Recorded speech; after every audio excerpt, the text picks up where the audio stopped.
My name is Mike. Today I'm looking at Psalm 82. This was by Asaph rather than David. It's one of the shorter ones.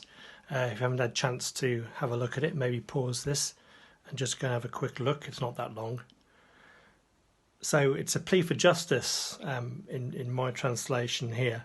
And the beginning and the end of the psalm is framed with God's sovereignty and God's justice. It starts with God stands.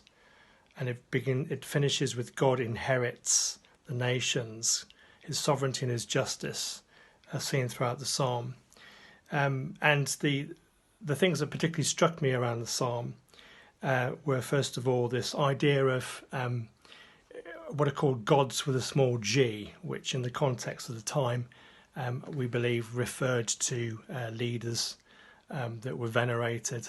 So in our day and age, we can talk about politicians, we can talk about, in terms of social media, influencers, what we call household names or celebrities. And I believe that God has a particular word for those in leadership positions to act justly. These were not acting justly, they were corrupt. And so God's command is to defend the poor and the fatherless, to do justice to the afflicted and needy. And I was particularly struck by verse 5, the consequences of bad leadership. All the foundations of the earth are unstable. And just reflecting in our time in this global pandemic, how issues of climate change are being thrown up, issues of systemic injustice and discrimination. And I believe that God is speaking loud and clear to us to act justly.